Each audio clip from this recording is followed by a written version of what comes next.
Dobro jutro, vsi lepo pozdravljeni tukaj prisotni in pa seveda tudi tisti, ki nas spremljate danes na Zoomu. Dobrodošli na današnjem dogodku MČM Fokus, psihološko varna kultura podjetij, pogoj za napredek. Dogodek za prihodnost dela in izobraževanja. Očitno tehnika tako bolj deluje. Dejstvo je, da živimo v hitro spreminjajočem se okolju in časi, za nami je tudi epidemija COVID, pred nami je recesija, soočamo se z bojem za talente, gospodarstvo se ohlaja. Napovedi so, da bodo vidni učinki recesije oziroma krize že v začetku leta 2023.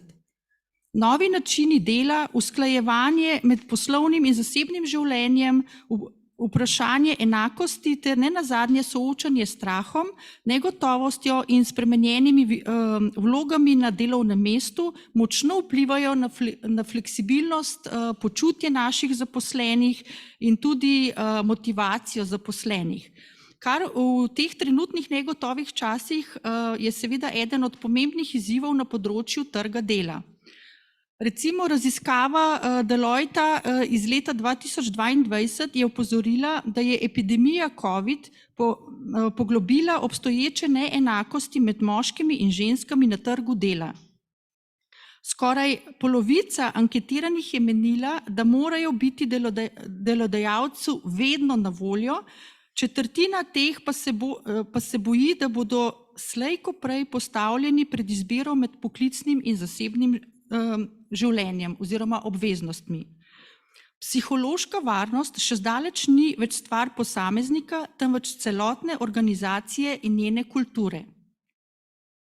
Danes bomo skupaj poskusili z našimi gosti tudi odgovoriti na vprašanja, ključna vprašanja z psihološko varnostjo, kot so recimo kako podpirati stabilnost zaposlenih, krepiti njihovo zaupanje, in v hitro spreminjajočih se časih, kako psihološka varnost vpliva na poslovni uspeh podjetja v organizaciji in še mnogo kaj. Danes bomo tudi uradno predstavili projekt Prometej, ki ga sofinancira Norveška s sredstvi norveškega finančnega mehanizma in predstavlja prispevek Norveške k zeleni, konkurenčni in vključujoči Evropi ter pripadajoče slovenske udeležbe preko javnega razpisa za sofinanciranje projektov v okviru programa Izobraževanje, krepitev človeških virov. Danes z nami so tudi govorci, ki nam bodo pomagali osvetliti določena vprašanja v zvezi z psihološko varnostjo. Začnem najprej pri dami. Z nami je dr. Darja Frčel-Temeljotov, vodja strateških projektov v podjetju LEK. Potem je z nami Jan Kovačič, organizacijski psiholog, idejni vodja projektov in tima, deluje v podjetju Uporabna psihologija. In pa z nami je tudi izredni profesor dr. Andrej Naterer, oddelek za sociologijo, Filozofska fakulteta Univerze v Mariboru.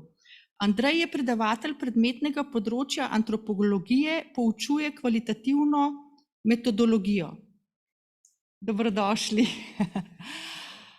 No pa mogoče kar začnimo, Jan, glede na to, da si ti psiholog, bi nam mogoče malo pomagal osvetliti, kaj dejansko psihološka varnost je skozi očala psihologa. Ja, lepo pozdravljeni. Psihološka varnost, kar kliče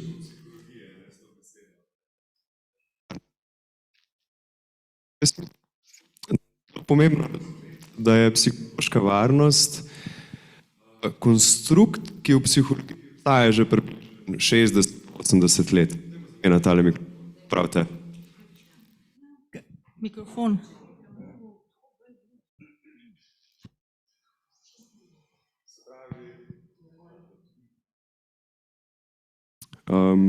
To bo pa bolje. Psihološka varnost je en konstrukt, ki ga psihologija pozna že vsaj 80 let. V resnici je v psihologiji vključen v samo jedro psihologije. Se pravi, ljudje, ki se počutijo varno, sprejeto, ki živijo v okoliščinah, ki jih podpirajo k njihovem razvoju, bodo uspešni, se bodo uspešno razvili in postali nekako celovite osebnosti v naši družbi. Se pravi, psihološka varnost kot taka je interpersonalni konstrukt, se pravi, moje dojemanje, moje vloge v skupini ljudi. Je sklop prepričanj, s katerimi jaz verjamem, da se lahko izrazim in da lahko izpostavim tisto, kar menim, da je dobro, predvsem pa, da lahko izpostavim tudi tisto, kar menim, da je slabo, da bo šlo narobe in da to izpostavim morda tudi osebi, ki v naši družbi ali pa v našem okolju predstavlja avtoriteto.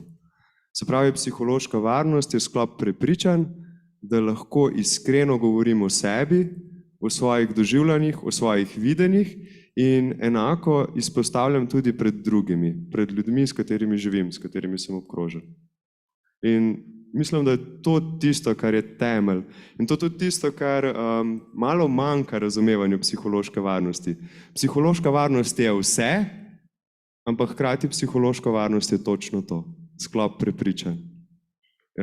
In tako jo vidi psihologija. Hvala, Jan. A mogoče temu lahko rečemo tudi psihološko blagostanje? Mislim, da je psihološko blagostanje posledica psihološke varnosti. Se pravi, bi lahko rekli, da je dejavnik psihološkega blagostanja. Če poskušamo razumeti pojem psihološkega blagostanja, je pa še malo širši. In sicer, da se na mikronivoju posameznik počuti to varno, sprejeto, sproščeno, da na nekem mezonivoju lahko se povezuje z drugimi osebami in izraža sebe, ter pa, dajmo reči, na makronivoju ne doživlja oziroma je sprejet tudi v našo družbo. Se pravi, od posameznikovega nekega individualnega zdravja do zdravja družbe. Mislim, da je psihično blagostanje konstrukt sestavljen iz vseh teh treh elementov. Tako da, psihološka varnost, bi jaz rekel, je pogoj za psihično blagostanje. Super, hvala, Jan. Zdaj pa mogoče nadaljujemo z damo. Darja, kaj je značilno za psihološko varno kulturo v podjetju? Ker, kakor vas jaz spremljam, vaše podjetje je zelo aktivno na različnih projektih, na različnih programih, tako da mislim, da ste že kar na dobri poti glede psihološke varnosti, tako da kaj je značilno za vašo kulturo in pa seveda, kdo je predvsem odgovoren za psihološko varno kulturo v podjetju? Ja, hvala za vprašanje. Psihološka varnost, zelo lepo opredeljena in opisana strani strokovnjaka, sama sem naravoslovka, ampak ne glede na to, seveda si prizadevamo ustvariti okolje poštenega delovanja, sodelovanja in iskrene odprte komunikacije, kjer so recimo različna mnenja ne le dovoljena, ampak celo zaželjena, in potem nekako brez očitkov poskušamo nekako izluščiti tisto najboljše, kar nas lahko pelje naprej. Psihološka varnost pa ni recimo taka samo in zgolj idilična podoba in slika, kjer bi človek rekel, vse, kar naredim, je sprejeto in to sprejeto z aplavzom. Ni. Psihološka varnost predstavlja neko polje, znotraj katerega smo vsi odgovorni za to, da delamo dobro in doprinašamo k nekemu napredku in razvoju in se med sabo spoštujemo in se povezujemo, vključujemo raznolikost. In ja, tako da odgovorni smo pravzaprav vsi, vsak najprej pri sebi in potem nekako kolektivno znotraj agilnih timov skrbimo za doseganje in preseganje rezultatov in vsak od nas je dolžan in z veseljem tudi skrbi za svoj strokovni in osebni razvoj. Kakšna je pa mogoče še tukaj, samo da vprašam, vloga vodij v tej psihološko varni kulturi? Ja, zagotovo zelo pomembna. Vodja naj vodi z vzorom, z svojimi dejanji bo podal mnogo več sporočil kot s kakršnimi koli pomembnimi besedami in navodili.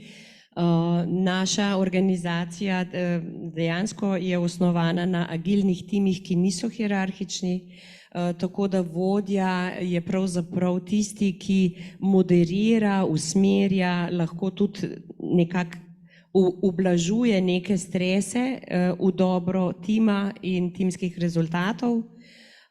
Vodja zna poslušati, zna povpraševati na nek tak odprt način in spet, brez očitkov, ne? Brez iskanja krivcev, ampak z iskanjem rešitve gremo naprej.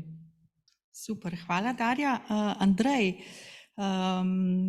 sem slišala, da, ker se prej nisva poznala, vi ste sodeloval v nacionalni raziskavi, tako da mogoče v nacionalni raziskavi v zvezi z mladimi, bi nam mogoče kaj več povedal, prosim, o tem, kaj so dejansko bili rezultati raziskave, pa mogoče primerjave v zvezi, kako stvari se spreminjajo po letih, a ne, oziroma do letošnjega leta.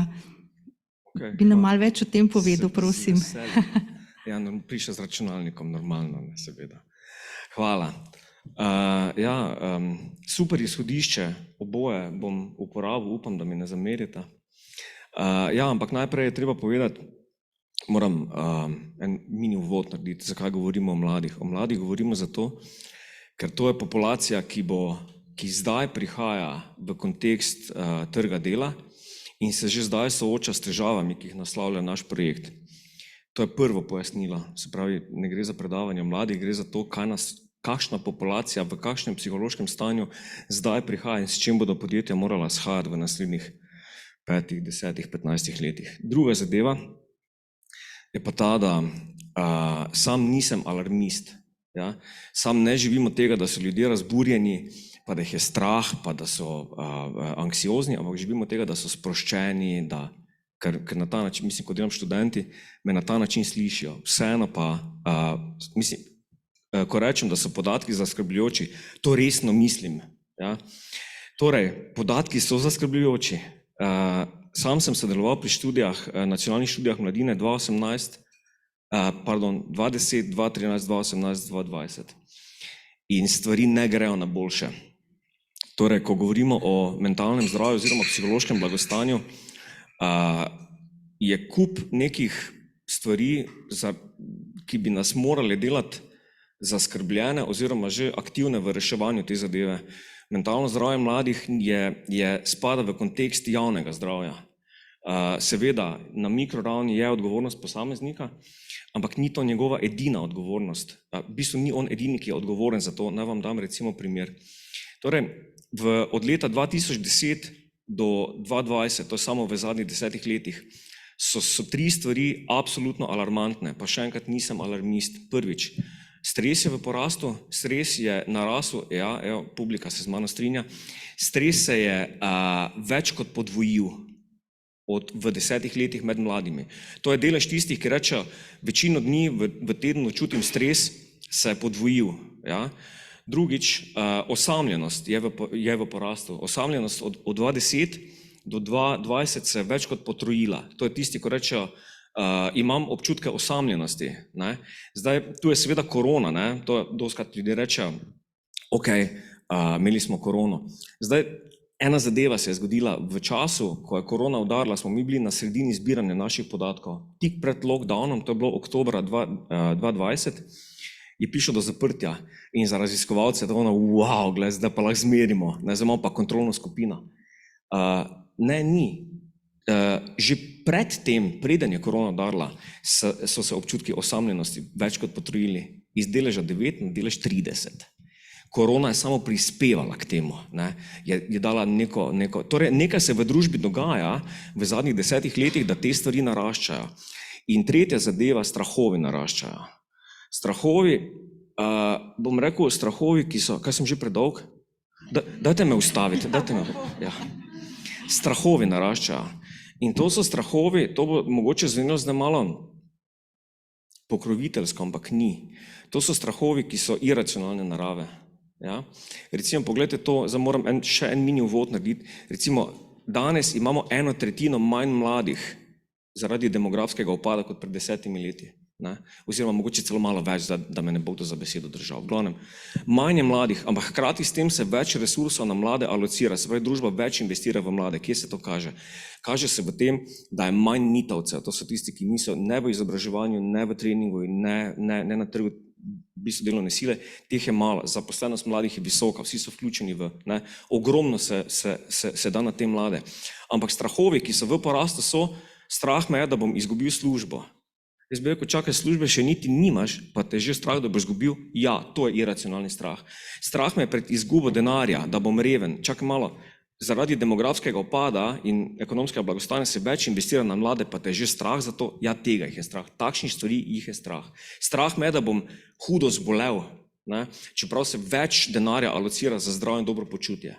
Ne? Torej, te stvari so v porastu. To so strahovi. Hkrati s tem, in s tem bom končal, to je uganka, zakaj je stvar alarmantna, je to, ker se poleg tega, da je ta zelo glasna trojka, strah, stres in osamljenost v porastu, pa mladi bistveno več investirajo v svoje zdravje. Torej, več je aktivnosti, ki promovirajo zdravje, bolj zdravo jejo, manj pijejo, manj kadijo, več fitnesa in tako naprej. Več je, bom rekel, aktivnosti, ki bi naj shajale s temi zadevami, kot je stres, osamljenost, se pravi socialna omrežja, več je meditacije, več je branja knjig o osebnostni rasti. Ampak vsa ta investicija ne pripelje do dejanskega blagostanja. In to je uganka, ki bi jo zdaj dal med vas. Hkrati s tem, tudi ko bomo o projektu govorili, je to del našega projekta. Super, hvala Andrej za enkrat. Se bomo vrnili še nazaj k stresu, k strahovom, kar je Andrej povedal, ampak zdaj bi Andrej še nadaljevala, tako da kar nazaj mikrofon. In sicer moje vprašanje je, zakaj je pomembno, da se znanost vključuje pri pripravi konkretnih metod za izobraževanje programov za zaposlene? Ja, znanost je po svojem ustroju tisti instrument družbe, ki ima aparate, s katerimi lahko zajema, bom rekel, neke empirične podatke. Torej, naredi se posnetek stanja in na podlagi tega posnetka stanja se naredi analiza in na podlagi te analize se potem pripravijo neki intervencijski predlogi. Lahko so na ravni politik, kjer se pač dejanskim izvajalcem, oblikovalcem, izvajalcem politik svetuje, gledajte, empirični podatki kažejo bla, bla, bla, bla, bla. Mi predlagamo, our best guess je to. Zraven tega ima znanost, pedagogika recimo, ima moč tudi zbrati podatke, empirično analizirati, v bistvu empirično zbrati podatke, analizirati in jih potem prilagoditi v intervencije, ki jim potem rečemo izobraževanje. Se pravi, jaz mislim, da ta zadeva je nujna, da je znanost vključena v kakršnokoli intervencijo, ker samo na ta način lahko ohrani oziroma izniči ali pa omili negativne stvari, ki se na terenu pojavljajo in okrepi tiste pozitivne in v najboljšem primeru najde, bom rekel, rešitve, ki še ne obstajajo. Super, hvala Andrej za enkrat. Bi pa zdaj povedala, da MČM Slovenija s ponosom in ambiciozno pristopa k razvoju organizacijske kulture podjetij, ki podpirajo usklajevanje poklicnega, zasebnega življenja ter politiko enakosti spolov. Več o projektu Prometej nam bo povedal vodja projekta Samo Surina. Izvoli, Samo.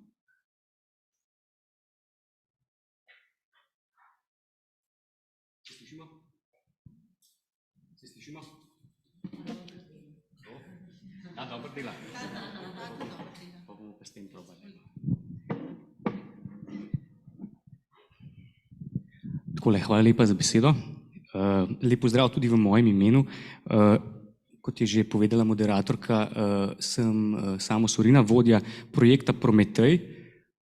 Prometej je, ne uvodoma povem, tak zelo zanimiv projekt, vpet v izredno zanimiv konzorcij različnih organizacij, od podjetij, ki so, bom rekel, mednarodno uveljavljanja do javnih in nevladnih organizacij. Vidite jih tukaj tudi na zaslonu. Projekt sestavlja 10 partnerjev, 9 slovenskih in pa 1 norveški. Kot je bilo že uvodoma malo povedano, je projekt Prometej sofinanciran strani Norveške, sredstvi iz norveškega finančnega mehanizma v višini nekaj manj kot 498.000 evrov in predstavlja prispevek Norveške, kot je povedala moderatorka, že zeleni, konkurenčni in vključujoči Evropi.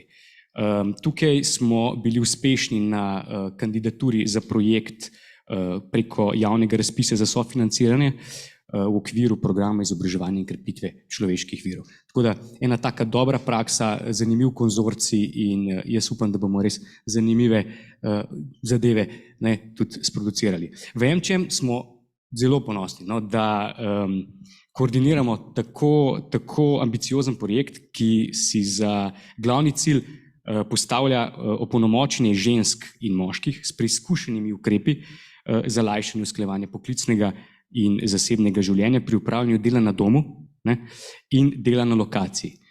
To sta 2 ključni izhodišči in pa seveda vse skupaj prilagojeno različnim delovnim mestom v podjetjih, v tistih podjetjih, ki so vključena v projekt kot izhodišče. Projekt Prometej se torej ciljno usmerja k 5, bom rekel, izhodiščem, 5 res jasnim ciljem. Definitivno želimo strmeti k razvoju kombiniranega celostnega izobraževalnega pristopa, ki bo delodajalce in zaposlene opolnomočil z naborom ukrepov in orodij izboljšanja usklajevanja poklicnega in zasebnega življenja. Želimo, da so naši cilji jasni preko razumevanja in obravnave dela na domu kot svojevrstnega izziva. Ta korona je to še nekako res spodbudila. Do tistega momenta smo se skupaj malo tipali, ni nam bilo jasno, potem pa bum, kar naenkrat. To je definitivno zelo pomemben cilj. Seveda krepitev kompetenc delodajalcev in zaposlenih osnovanih na individualni obravnavi. Ravno potekajo fokusne skupine kot neka podlaga za pripravo izobraževanj v nadaljevanju. Razvoj in vzpostavitev večstopenjske mentorske sheme kot ena taka, bom rekel, zelo široka, nujno potrebna ciljna prepona. In pa seveda kot 5, razvito digitalno orodje oziroma platforma.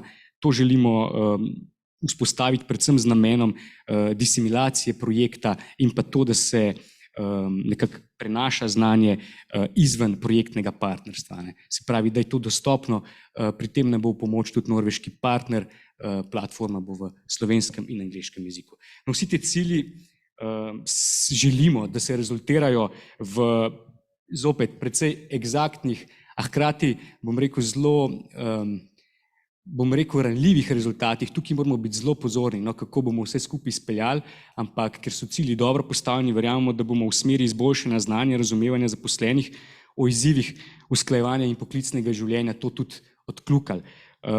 Želimo, da gremo v smer izboljšanega zavedanja nacionalnih deležnikov, kar se tiče in odločevalcev, kar se tiče omenjene problematike, ki jo projekt naslavlja.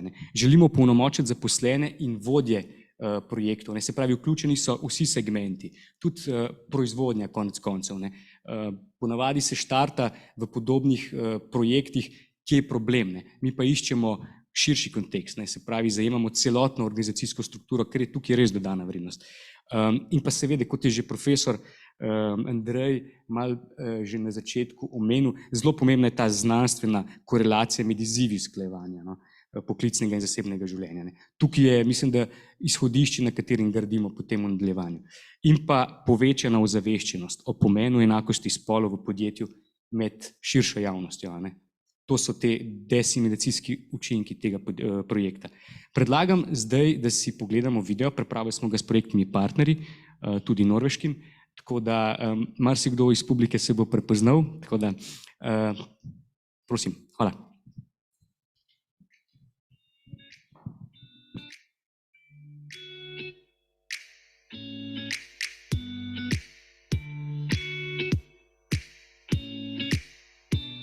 MČM Slovenija se s ponosom loteva koordinacije in vloge vodilnega partnerja pri projektu Prometej.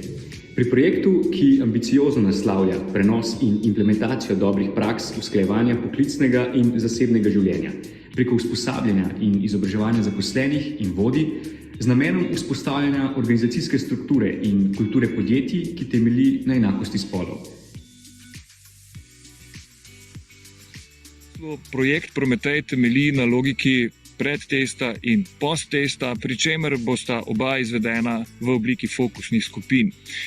V obeh bo sodelovalo istih 30 do 40 udeležencev iz 5 sodelujočih podjetij. S sodelovanjem v Prometeju si bomo prizadevali doseči višjo raven znanja in kompetenc zaposlenih in vodij ter zavedanja o pomembnosti uspešnega usklajevanja poklicnega in zasebnega življenja, tako v podjetjih kot javnih inštitucijah. Kot dva osrednja prispevka ze strani IPES bi rada izpostavila predvsem vzpostavitev interaktivne spletne platforme, ki bo vsebovala tako ukrepe kot rešitve za lažje usklajevanje poklicnega in zasebnega življenja in pa pripravo izobraževalnih modulov, ki bodo oblikovani glede na identificirane in zatorej tudi zelo realne potrebe zaposlenih v podjetjih, ki prav tako sodelujejo na projektu. Če želimo biti delodajalec prihodnosti, se moramo še bolj osredotočiti na zaposlene. Želimo, da skupaj z nami soustvarjajo vključujočo kulturo ter jim predati orodja, ki jih bodo pripeljala do boljšega well-beinga, tako v privatnem kot profesionalnem življenju.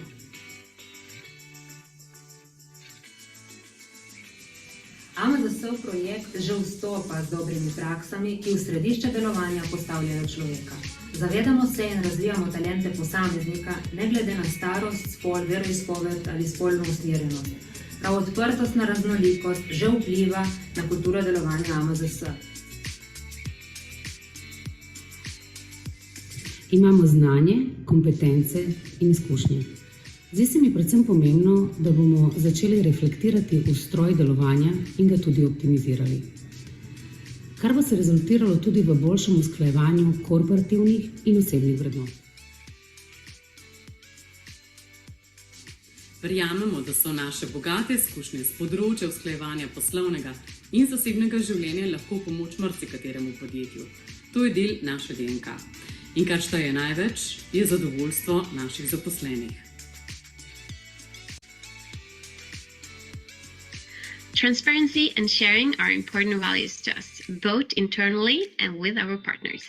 That's why this project is so important to us, so that we can share what we have learned and be open about our challenges and learn how we can do it all better together. We are so much looking forward to welcome you to Oslo and to our headquarters this autumn.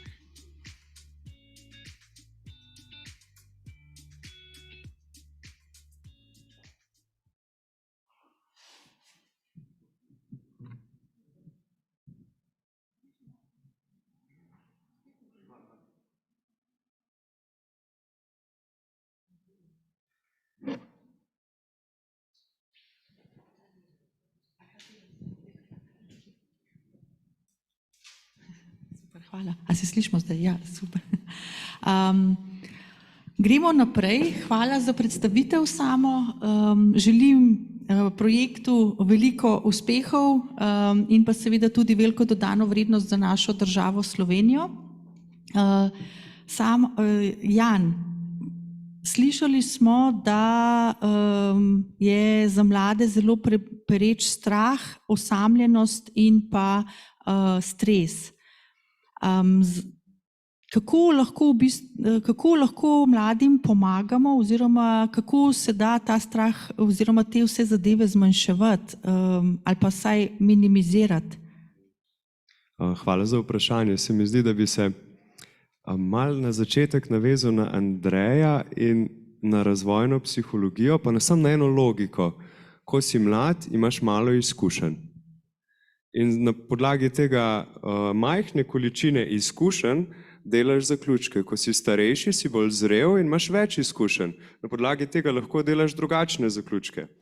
Zdaj, kar si naši mladi, sploh mladostniki, ne želijo od starejših kolegov, je še enega mamo in očeta.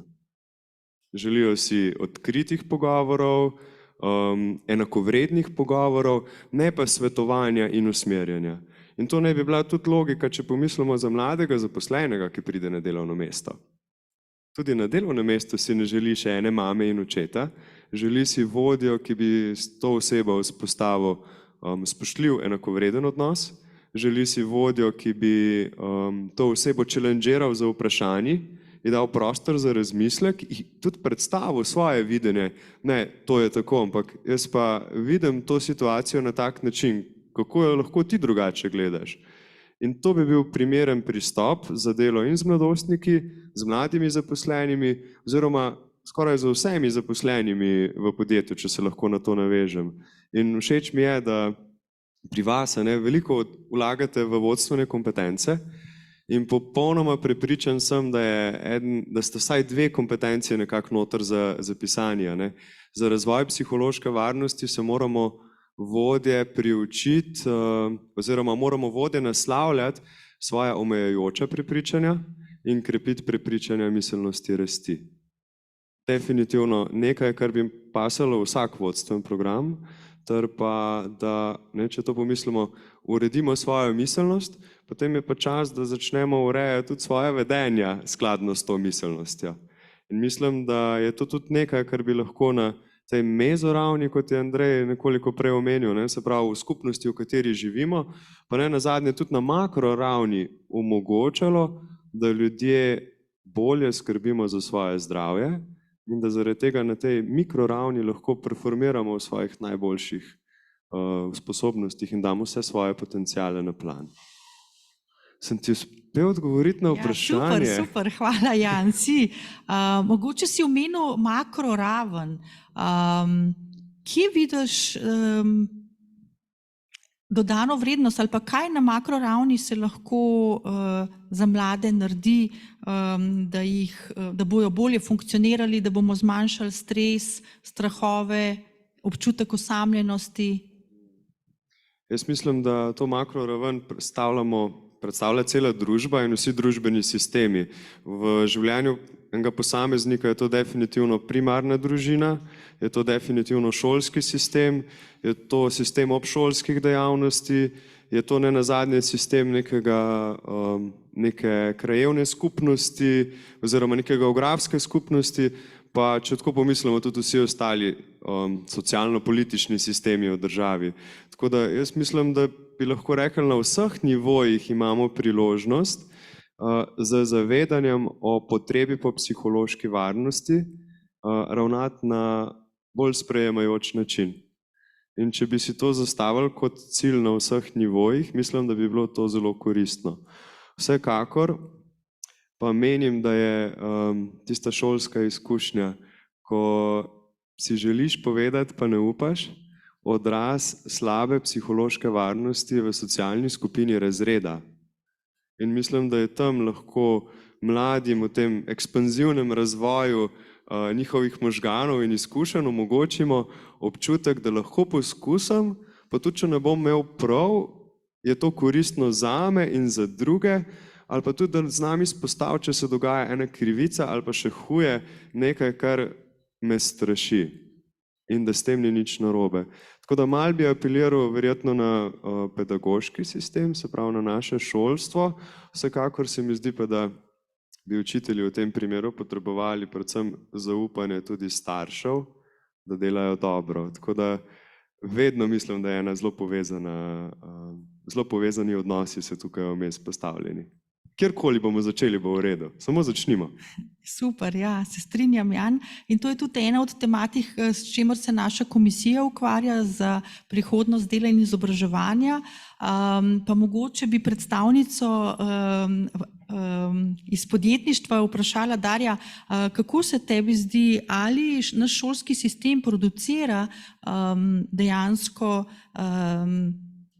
ustrezen kader, ustrezne mlade, ki so dorasli vsem tem hitro rastočim in hitro spremenjajočim se okoljem in pa seveda tudi, da si sami lahko pomagajo za psihološko varnost. Kako se ti zdi kot predstavnici podjetništva?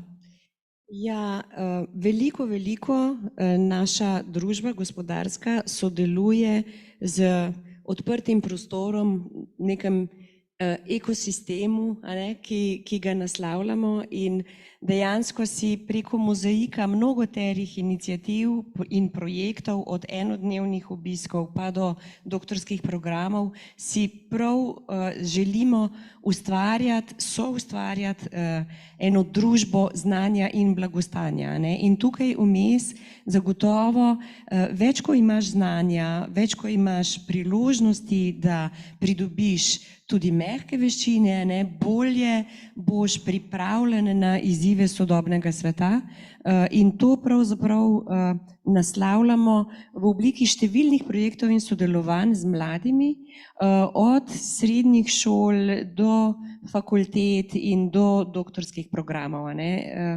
Nekako verjamemo, da po malih koščkih se da zgraditi družbo prihodnosti, ne samo z akademskimi, tudi z drugimi gospodarskimi partnerji sodelujemo, tudi z gospodarskimi zbornicami.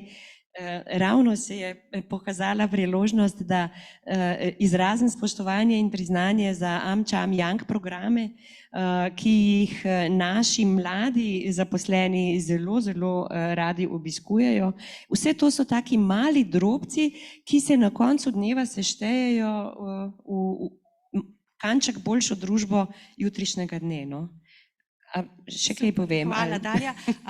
Še eno vprašanje bi imela zdaj, ko smo Jana poslušali, pa je malo omenjal, kaj dejansko mladi potrebujejo, da so uspešni, da se počutijo psihološko varne. Pa mogoče, kako vi to v vašem podjetju omogočate mladim, da se počutijo psihološko varne? Kakšne iniciative imate, kaj se dogaja?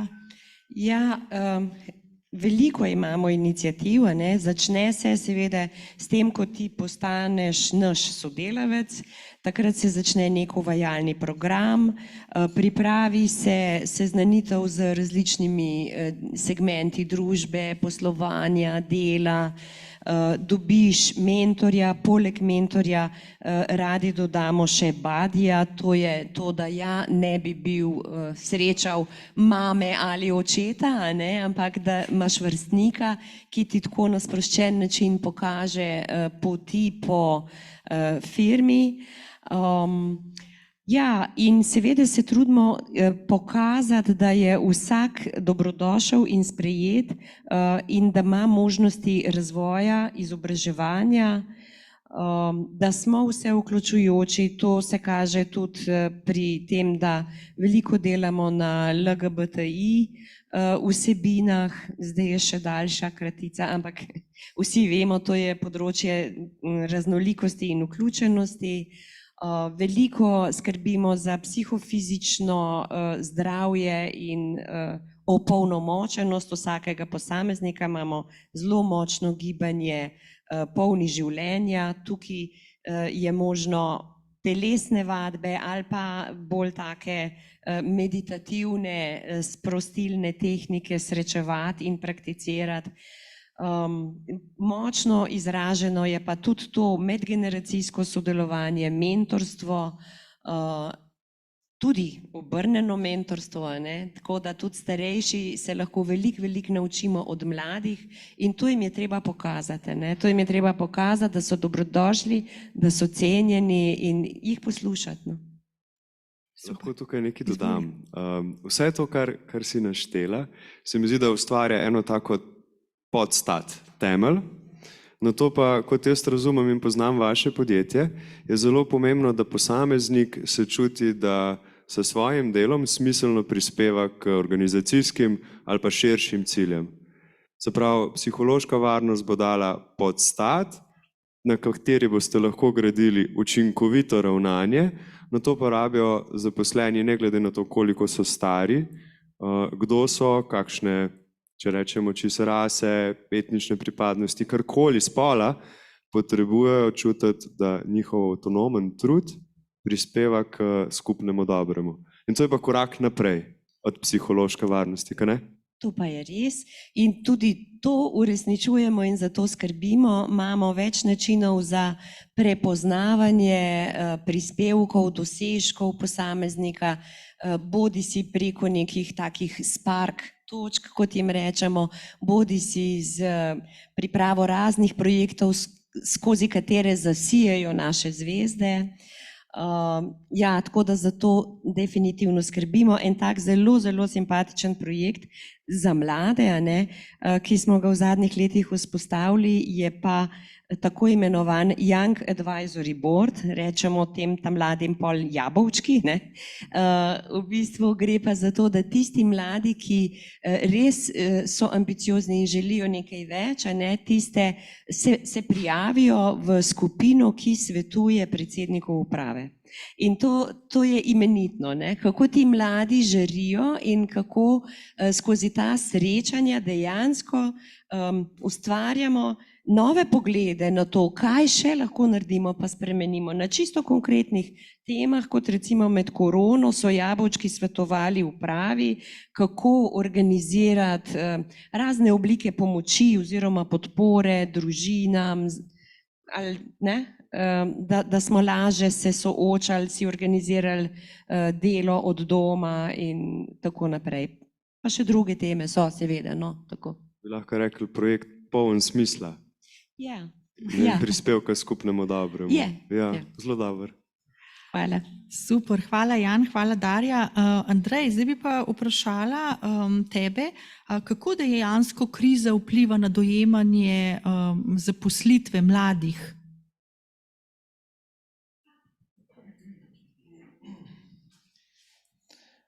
Ja, to je sicer pomembno vprašanje, ampak je obrobno iz vidika tega, kar je pravi problem. Torej, kriza je nekaj, kar je časovno omejeno, ima začetek in ima potem nek pik in ima nek konec in ljudje se znajdejo znotraj tega. Seveda, mislim, ni prijetno, ampak pri mladih, zdaj, če govorimo o zadnji ekonomski krizi, ki je šla bolj ali manj mimo njih. In to zato, ker živijo v relativno varnem okolju. Na mezoravni so to njihove družine, na makroravni pa je to Slovenija, ki je izjemno varno okolje. Slovenija, ne vem, če veste, je po Gini koeficientu prva na svetu. Gini koeficient je, koliko enakomerno se porazdeli družbeno blagostanje med vse, se pravi razkorak med najbogatejšim in najrevnejšim Slovencem osebo je najmanjši na našem planetu. To seveda ne pomeni kaj dosti, ampak če vam povem, da z Gini koeficientom direktno korelira, koliko časa boste živeli, koliko ste zdravi in tako naprej, se pravi. Zato jaz to jemljem, bom rekel, kot eno sicer pomembno vprašanje, ampak eno še bolj pomembno vprašanje.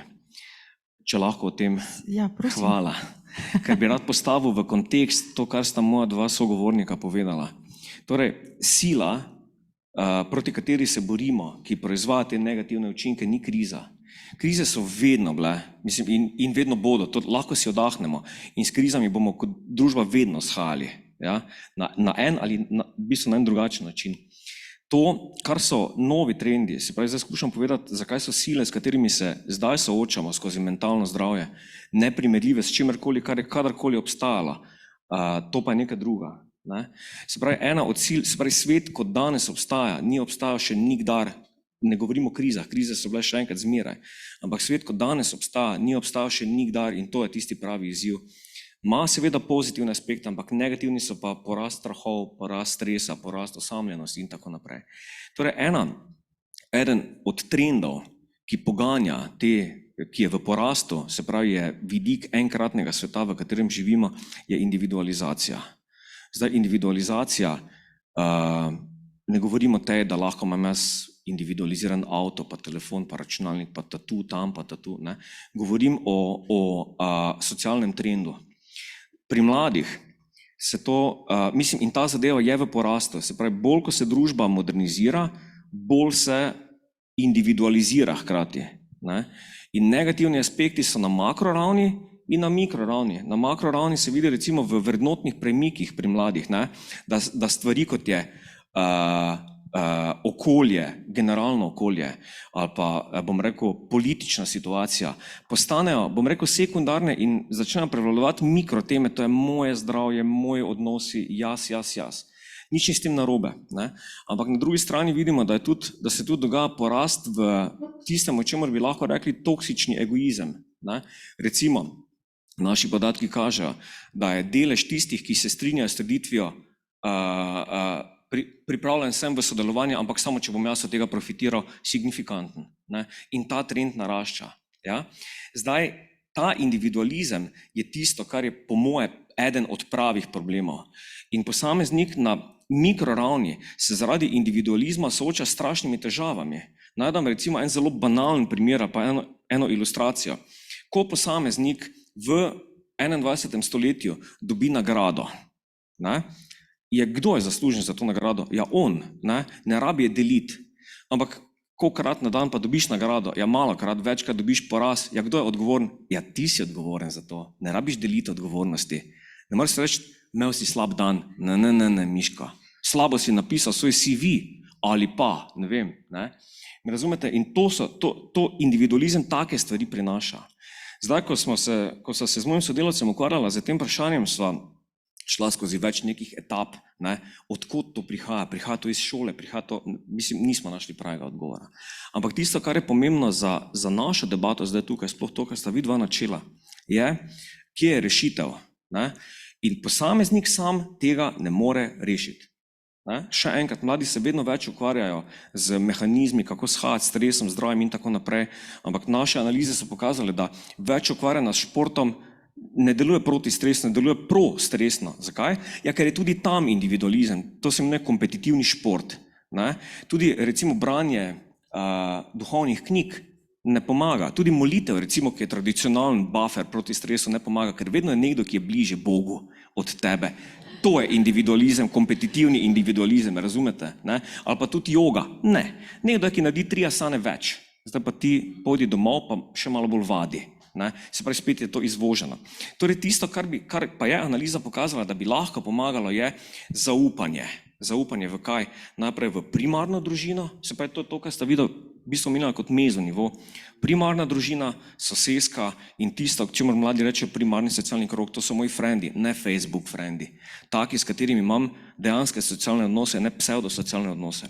In če to prevedem na podjetje, ja, če je podjetje sposobno vzpostaviti občutke zaupanja, ne, in tistega, da rečejo, jaz se pa v službi počutim dobro, potem je to na pravi poti, ne vem, kako to narediti, ker nisem v podjetju, imam idejo, kako to narediti na faksu, ne, ampak to je tisto, kar je pravo, in če so učitelji to sposobni v šoli narediti, bo to delovalo protistresno in protifobično, glavno proti strahovom, in jaz mislim, da je to prava rešitev, ne.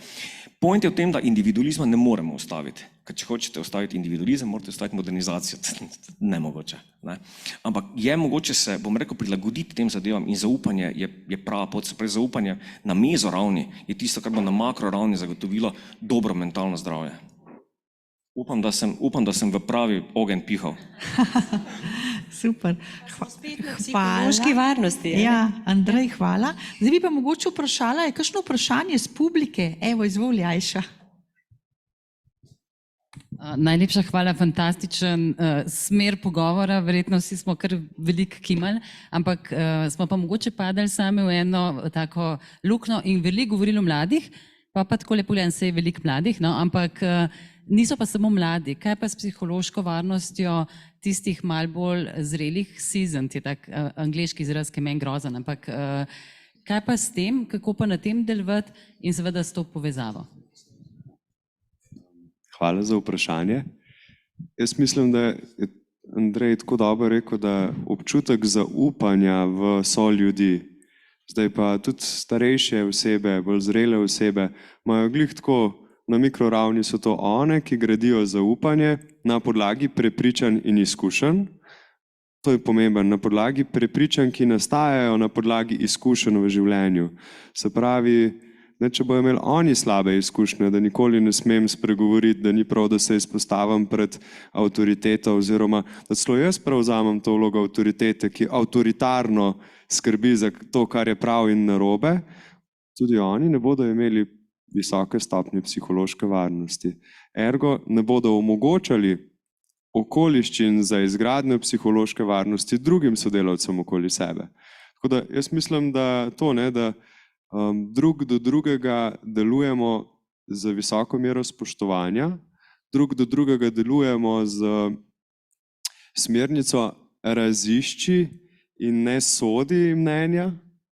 Seveda prideš do odgovora na eni točki ali pa z eno analizo sklenemo odgovor, pa mislim, da je ne nazadnje v podjetjih neka smernica, kar neke moderne raziskave, psihologija, dela in organizacije pravijo. Način vodenja naj bo podoben coachingu. Tukaj so rezultati na vseh nivojih izjemni. Ta drugi del, vodilni naj se učijo izpostavljati svoje šibkosti in naj ne bojo oddaljeni nekje tam v visoki pisarni, do katerega nihče ne more, tako da vaši jabolčki so prav to, kar ne bi se dogajalo. Tako da vso spoštovanje tistim, ki si to upajo, se pravi to biti ranljiv kljub temu, da si na vrhu, ker ko si ranljiv, imaš visoko stopnjo psihološke varnosti. In pa še, mislim, da tak tretji element, delo in delovna mesta naj imajo smisel. In smisel morajo videti tisti, ki delo upravljajo, ne tisti, ki delo razporejajo. To bi bile recimo 3 smernice, kot jih jaz vidim za nekoliko bolj zrele osebe v naši družbi, pa ne nazadnje, dajmo reči, za delovne organizacije. Super, hvala Jan. Jaz bi mogoče še vprašala samo, je kakšno vprašanje na Zoomu od tistih, ki nas spremljajo? Ja, trenutno še ni, no. Ni? Ok, super, hvala. Imamo vprašanja?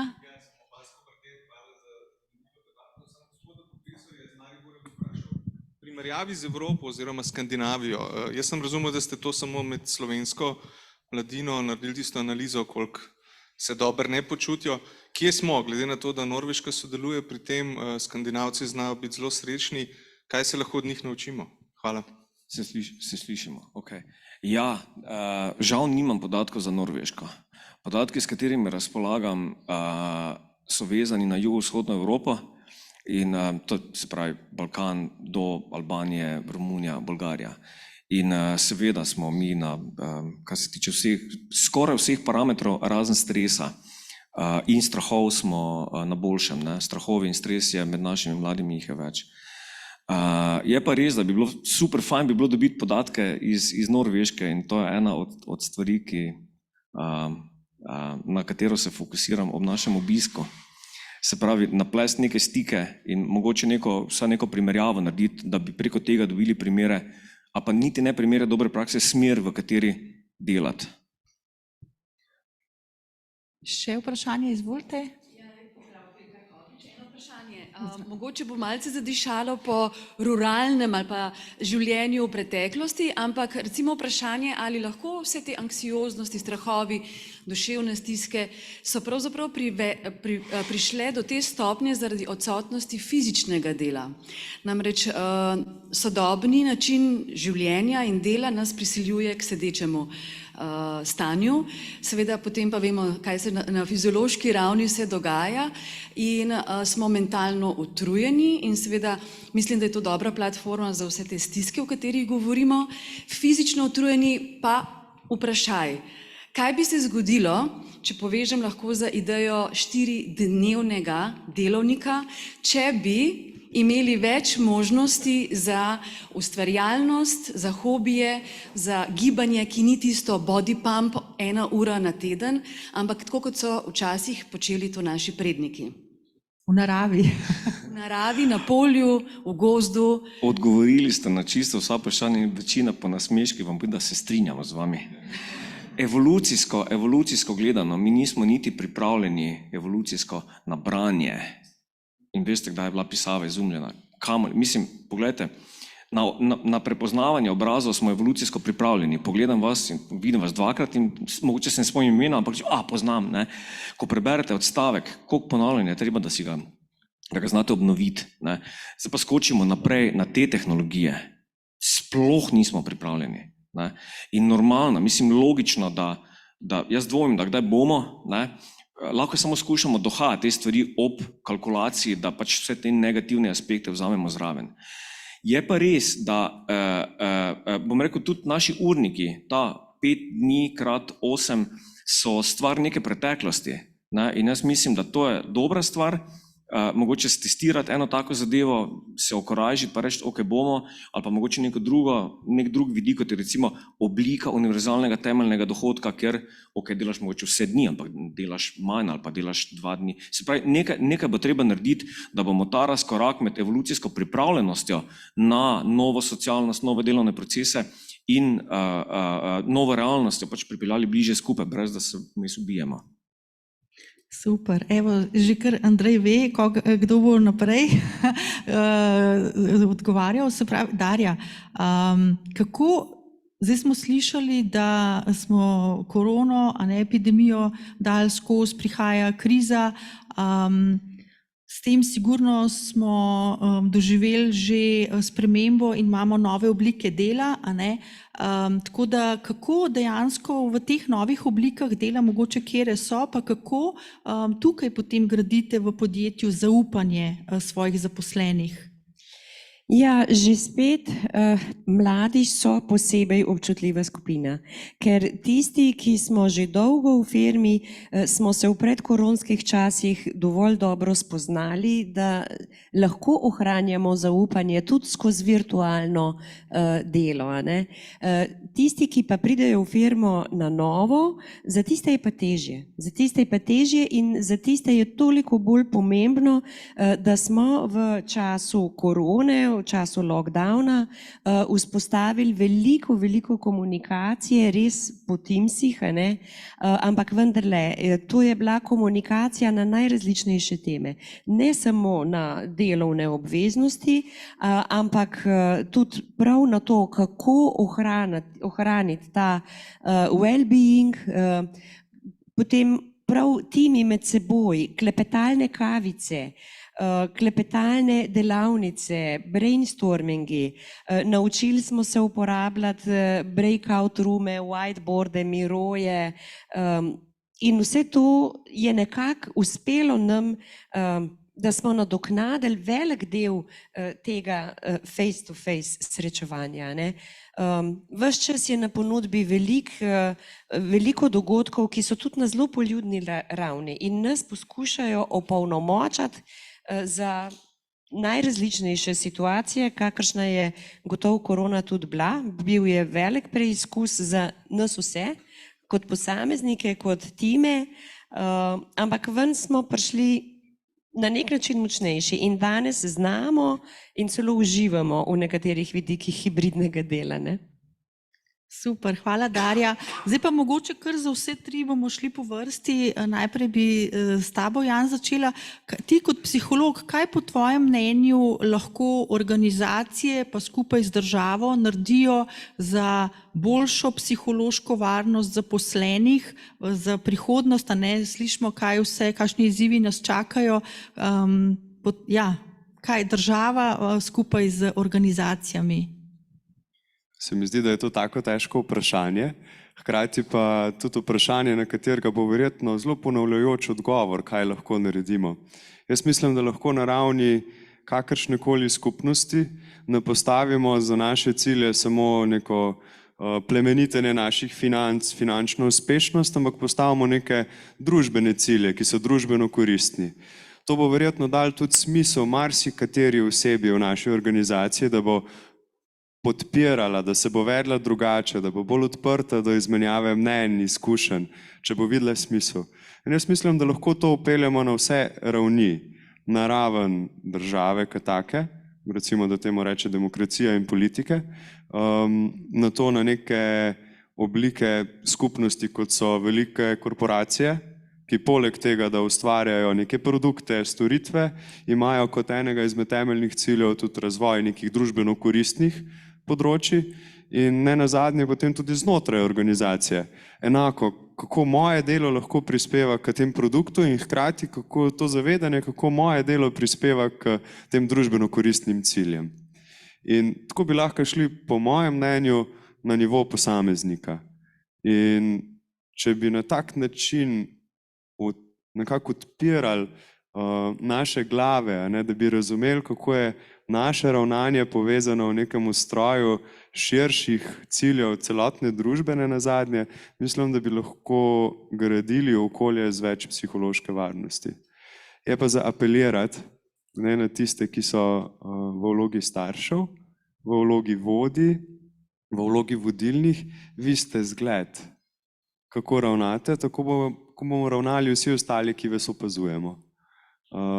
Mogoče se vam bomo uprli, če nam ne boste všeč, sicer pa, če nam boste všeč, bomo pa te zglede vzeli za koristne in boste postali naš model ravnanja. Tako da dajmo od to logiko imeti top-down, jo gledamo, in top-down in bottom-up. In to mislim, da je prava smer, to zavedanje. Super, hvala Jan. Darja? Težko je slediti takemu strokovnjaku in povedati še kaj, kar nismo omenili. Tudi jaz bi povzela, da je zelo pomembno biti eden drugemu vzor in motivacija. Se spoštovati in se povezovati, ker danes nobena organizacija ne more imeti vsega znanja in vseh veščin pri sebi. Pomembno pa je, da se med seboj poznamo, da sodelujemo, da smo odprti tudi do drugačnih perspektiv, ker samo takrat, kadar soočamo različne izkušnje in mnenja, takrat lahko najdemo nek presežek, nekaj novega in nekaj, kar nas bo dodatno motiviralo in poganjalo naš razvoj in naše zadovoljstvo.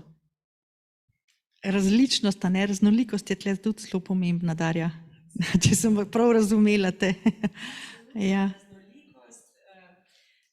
Naj bo to v katerem koli pogledu, in internacionalizacija in medgeneracijska sodelovanja, različne stroke, različni strokovnjaki znotraj enega tima.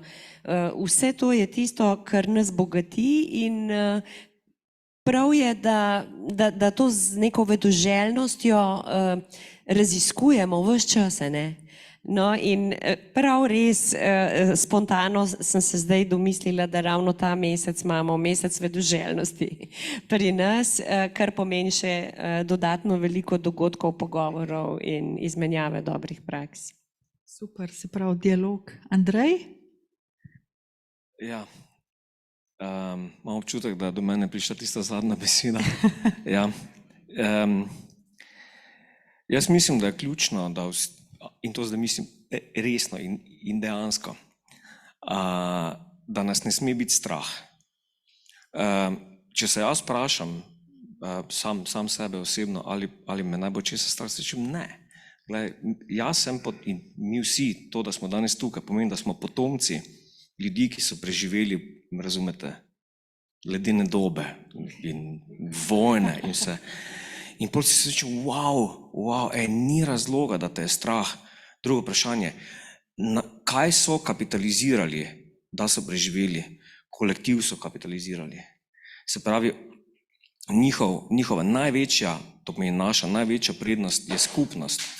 Zato odgovor na to vprašanje je, kjerkoli delamo, ali kot posamezniki, ali v šoli, ali v podjetju, ministrstvu, če bomo delali, če bomo vnovčili to evolucijsko prednost, vlagali v skupnost, in to zdaj ne mislim abstraktno, mislim dejansko, skozi zaupanje, potem nas ne rabi biti strah in stvar se bo rešila. Še enkrat, če so naši predniki s pomočjo skupnosti, veste, kaj vse naredili, nas so pripeljali do sem, ljubi Bog, potem sploh ne dvomim, da bomo to zadevo rešili. Če pa ne bomo, potem zaradi tega pa že zdaj trpimo in spet sem pri individualizaciji, ampak bom nehal. Hvala lepa. Super, hvala Andrej. Zdaj pa čisto na kratko še, ker s časom smo omejeni, zaključna misel mogoče, Jan, z današnjega dogodka, kaj bi želel, da mi tukaj prisotni vzamemo s sabo, pa tudi tisti, ki nas poslušajo preko Zooma? Želim si, da prav vsak se zaveda, da svojo psihološko varnost v osnovi sestavlja sam, sestavljajo pa v okoliščinah, ki jo predstavljajo tudi drugi ljudje. Tako da poskrbi, da boš sam skrbel za psihološko varnost drugih in hkrati skrbel za svojo lastno psihološko varnost, ki se bo pa izkazala v zaupanju. Se pravi, rabim izkušnje, na podlagi katerih bom lahko zgradil zaupanje do soljudi na vseh 3 ali pa 2 nivojih, se pravi mezo, tisti, ki so okoli mene, pa makro, tistim, katerim pripadam. Super, hvala Jan. Jaz bi pa morda zaključila z našimi vrednotami, ki seveda močno oblikujejo našo kulturo, in sicer si prizadevamo, da je vsak posameznik in vsi skupaj, da prihajamo vsak dan na delo z navdihom, vedoželjnostjo in se počutimo opolnomočeni, radi med sabo sodelujemo in delujemo z neko vrhunsko integriteto. Konec dneva nam to vedno da občutek, da smo nekaj doprinesli k izboljšanju stroke, sebe, družbe. Hvala, Darja. Moje sporočilo oziroma to, s čimer odhajam, je hvala. Hvala vsem, ki ste zdaj tu in tisti, ki nas gledate preko teh novih medijev. Zakaj hvala? Zato, ker smo del ene pomembne zgodbice. To je, ustvarjamo v resnici prihodnost in ustvarjamo jo na ta način, oziroma skušamo jo ustvariti boljša, kot obstaja sedaj iz teh izhodišč. In naš projekt nosi tudi to ime, Prometej, je, ko rečemo, da je nekaj prometejsko, pomeni, da je usmerjeno v prihodnost z željo, da bi to prihodnost izboljšali. In ta globoka hvaležnost je za mene zelo dejanska, razumete, ne? Moje blagostanje in blagostanje mojih otrok je odvisno od tega, kar bomo tu naredili. Torej, hvala lepa. Super, hvala, Andrej.